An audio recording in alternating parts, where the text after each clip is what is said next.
Carta de Paulo aos Filipenses, capítulo 3, versículos 7 a 11. Diz a palavra do Senhor: Mas o que para mim era lucro, isto considerei perda por causa de Cristo.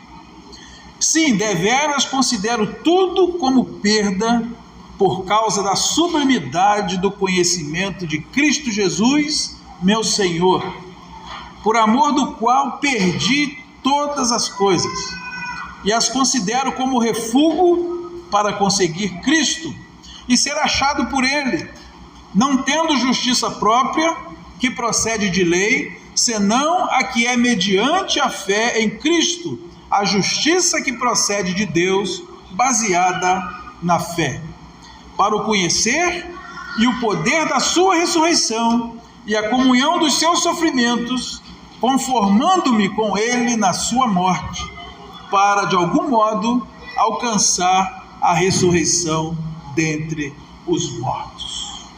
Vamos orar? Senhor, nós agradecemos pela tua palavra, pedimos instrução do alto nesse momento em que vamos refletir sobre ela, que o teu Espírito nos ilumine e que esse ambiente seja tomado pelo Senhor, para que não haja nenhuma perturbação e nenhuma manifestação que venha nos atrapalhar. Prepara a nossa alma e alimenta-nos com a tua palavra, é o que nós te pedimos, em nome de Jesus. Amém. Jesus é a única coisa que temos. E às vezes eu tenho a impressão que a gente não para refletir sobre quem é Cristo em nossas vidas. Nós lemos na nossa Bíblia, em 1 Timóteo 6,7, que nada trouxemos para esse mundo e nada levaremos dele. Nós não temos nada. Nós não pedimos para nascer, nós não escolhemos a família em que vamos nascer, não escolhemos a nacionalidade, não escolhemos a cor do cabelo, o tamanho da orelha, do nariz, a altura, cor dos olhos, nada. Deus nos quis aqui. Não trouxemos nada quando chegamos, não levaremos nada quando formos embora. Vocês já ouviram muitas vezes, caixão não tem gaveta. Você nunca vai ver um cortejo fúnebre seguido por um caminhão de mudança.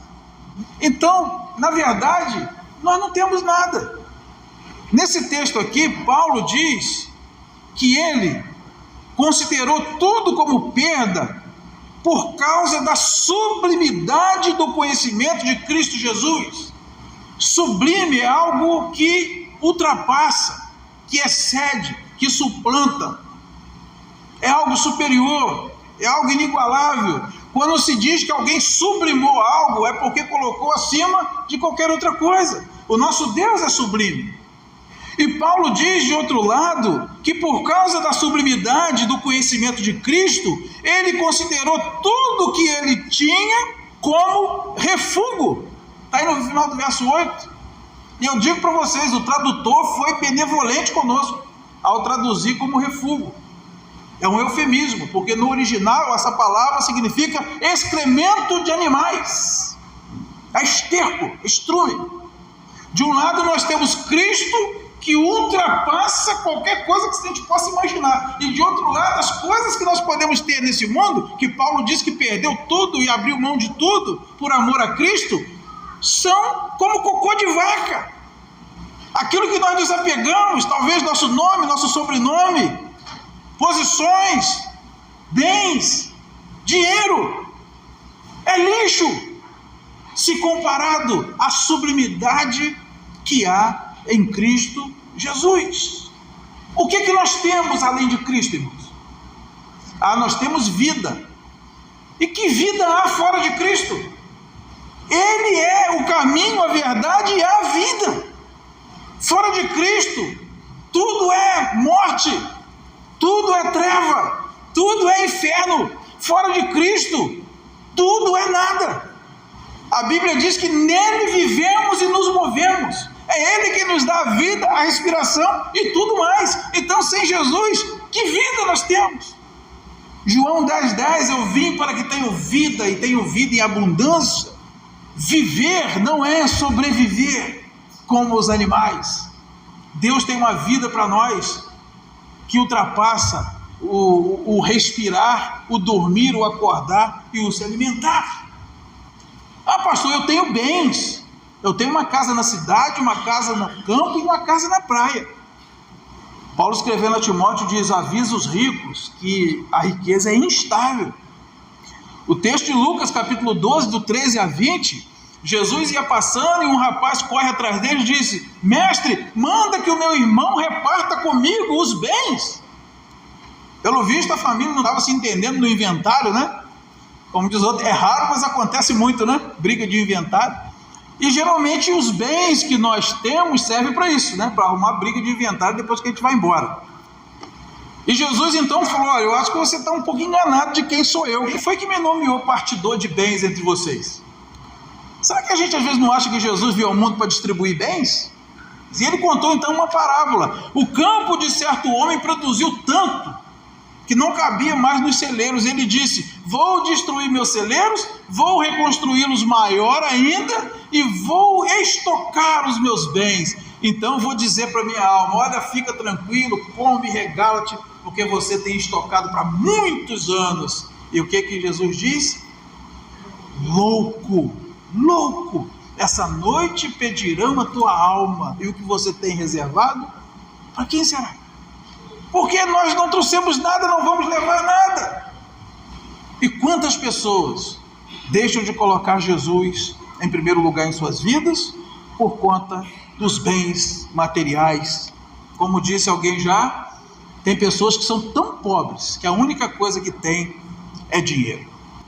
No Sermão da Montanha, Jesus nos alerta lá em Mateus capítulo 6, 19 a 20: não acumuleis para vós outros tesouros na terra. Aqui os ladrões roubam, aqui a traça corrói, a ferrugem desgasta.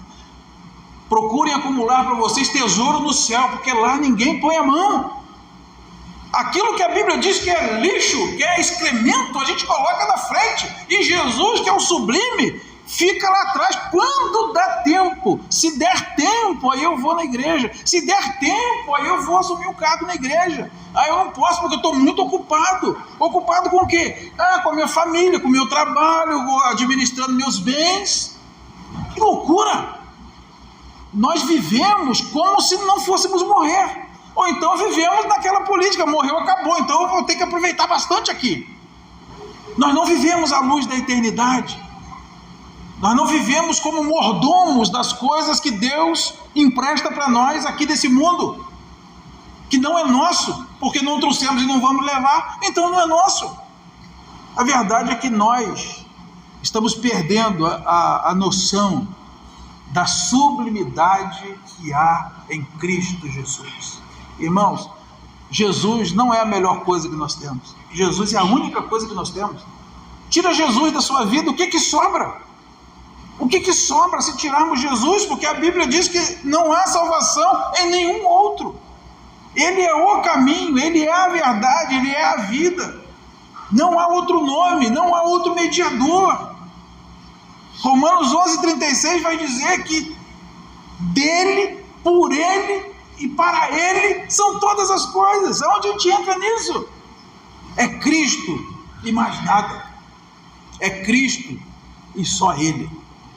Encerrando, irmãos, eu ouvi uma vez alguém dizer que nós só saberemos o que Jesus é para nós no dia em que Ele for a única coisa que nós tivermos. Vai chegar um dia que nada mais vai fazer sentido. Bens, pessoas, lugares, posição social. Eu digo para vocês, daqui a 100 anos, nada disso vai importar para nenhum de nós aqui, porque tudo vai passar. E naquele momento final, a única coisa que vai importar é se Jesus estiver ao nosso lado, quando nós partirmos daqui para ir embora. Porque nesse momento, nenhuma pessoa vai poder ajudar, nenhum dinheiro vai poder comprar, nenhum sobrenome vai ajudar. O que vai garantir a nossa entrada na presença de Deus é a pessoa de Jesus. Porque não colocamos Jesus como o algo mais sublime da nossa vida?